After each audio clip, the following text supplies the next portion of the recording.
ಸಂಜೆ ನನ್ನ ಮಕ್ಕಳು ಕಾಣೆ ಆಗೋಗಿದ್ರು. Hi hello welcome back to my mini vlog. ಇದು ಬಂದು ಬುಧವಾರದ ದಿನದ ಮಿನಿ ವ್ಲಾಗ್ ಆಗಿರುತ್ತೆ. ಬೆಳಗ್ಗೆನೇ ಎದ್ದು ತಿಂಡಿ ಬಂದು ಇವತ್ತು ಪಲಾವ್ ಮತ್ತು ಮೊಸರು ಬಜ್ಜಿ ಮಾಡಿದ್ದೆ.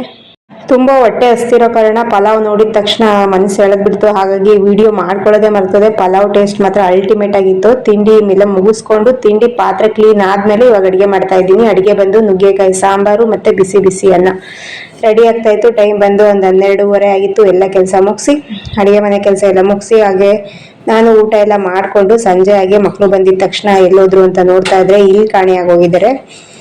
ಆ ಕಡೆಗೆ ಅವ್ರ ಚಿಕ್ಕ ಅಜ್ಜಿ ಮನೆಗೆ ಹೋಗಿ ಅಲ್ಲಿ ಬಚ್ಚಿಕೊಂಡಿದ್ರು. ಹಾಗಾಗಿ ಅವ್ರನ್ನ ಕರೆದ್ಬಿಟ್ಟು ಆಮೇಲೆ ಸ್ವಲ್ಪ ಎಲ್ಲ ತರೋದಿತ್ತೇನು ಐಟಮ್ ಅಂತ ಹೇಳ್ಬಿಟ್ಟು ಕಳಿಸ್ದೆ ಅಂಗಡಿಗೆ. ಹೋಗ್ಬಿಟ್ಟು ಸ್ವಲ್ಪ ಪೂರಿ ಎಲ್ಲ ತಗೊಂಡು ಬಂದರು. ಇವತ್ತು ಸ್ನ್ಯಾಕ್ಸಿಗೆ ಏನಾದರೂ ಮಾಡೋಣ ಅಂತ ಹೇಳ್ಬಿಟ್ಟು ಸ್ನ್ಯಾಕ್ಸ್ ತಿನ್ನಬೇಕು ಅನ್ನಿಸ್ತು. ಹಾಗಾಗಿ ಸ್ನ್ಯಾಕ್ಸ್ ಮಾಡೋಣ ಅಂತ ಹೇಳ್ಬಿಟ್ಟು ಕಳಿಸ್ಕೊಟ್ಟೆ. ಅವರು ಹೋಗ್ಬಿಟ್ಟು ಅವರೇ ಎಲ್ಲ ತಗೊಂಡು ಬಂದಿದ್ದಾಯಿತು.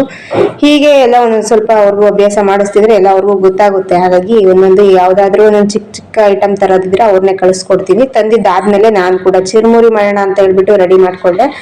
ಈ ಮಾಡೋ ಬರದಲ್ಲಿ ಕೂಡ ಮಕ್ಕಳು ಕುತ್ಕೊಂಡು ಅಲ್ಲೇ ಹೋಮ್ವರ್ಕ್ ಮಾಡ್ತಾಯಿದ್ರು.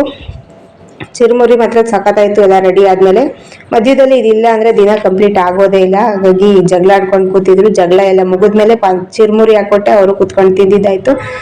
ಚೆನ್ನಾಗಿತ್ತು ಟೇಸ್ಟು. ಸಂಜೆ ಹಾಗೆ ಹೊರಗಡೆ ಕುತ್ಕೊಂಡು ಚಿರುಮುರಿ ತಿಂದ್ಕೊಂಡು ನಾವು ಕೂಡ ತುಂಬ ಚೆನ್ನಾಗಿ ಎಂಜಾಯ್ ಮಾಡಿದ್ವಿ. ಇದಾಗಿತ್ತು ಇವತ್ತಿನ ಬ್ಲಾಗ್. ಇಷ್ಟ ಆದರೆ ಲೈಕ್ ಮಾಡಿ, ಹಾಗೆ ಫಾಲೋ ಮಾಡಿ, ಸಬ್ಸ್ಕ್ರೈಬ್ ಮಾಡ್ಕೊಳ್ಳೋದು ಮರಿಬೇಡಿ. Thank you.